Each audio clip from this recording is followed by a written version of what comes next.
ఈ నెల 9వ తారీఖు నుంచి రాష్ట్ర ప్రభుత్వం చేపట్టిన మహాలక్ష్మి ఉచిత ప్రయాణం మహిళలకి, ఆడపిల్లలకి, అదేవిధంగా థర్డ్ జెండర్కి టీఎస్ఆర్టీసీ యాజమాన్యం చాలా సక్సెస్ఫుల్గా ఇంప్లిమెంట్ చేయడం జరుగుతుంది. చాలా చోట్ల అనూహ్య స్పందన వచ్చింది. రికార్డ్ స్థాయిలో ప్రయాణికులు మా బస్సులో ప్రయాణం చేయడం జరుగుతుంది. బట్ ఈ ఒక పథకం ఇంప్లిమెంట్ చేయడంలో యాజమాన్యానికి, ముఖ్యంగా మన సిబ్బంది కూడా కొన్ని సమస్యలు తెలియెత్తుతున్నావు.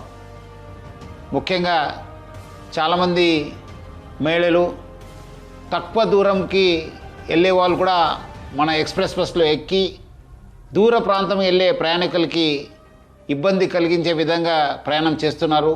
వాళ్ళందరికీ కూడా నా తరఫు నుంచి, యాజమాన్య తరఫు నుంచి కోరుతున్నాను, మీరు తక్కువ దూరంలో వెళ్ళే వాళ్ళైతే వెలుగు బస్సులో ప్రయాణించాలని చెప్పి నేను మరీ కోరుతున్నాను.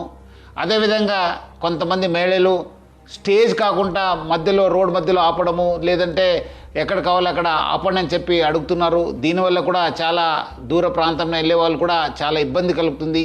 స్టేజ్ దగ్గర మాత్రమే మా బస్సు ఆగడం జరుగుతుంది. సో ముఖ్యంగా దీనివల్ల కూడా దూర ప్రాంతం వెళ్ళే వాళ్ళు, వేరే ప్రయాణికులు కూడా మేలు జరుగుతుంది. మన కండక్టర్స్కి, డ్రైవర్స్ కూడా బాగా జరుగుతుంది. లేదంటే కొన్ని చోట్ల మనకు చాలా ఇబ్బంది కలుగుతుంది. మన కండక్టర్స్ కూడా చాలా ఇబ్బంది పడుతున్నారు. ప్రజలు బాగా సహకరించారు. వాళ్ళందరూ కూడా నా తరపు నుంచి, యాజమాన్య తరపున కూడా ధన్యవాదాలు తెలుపుతున్నాను.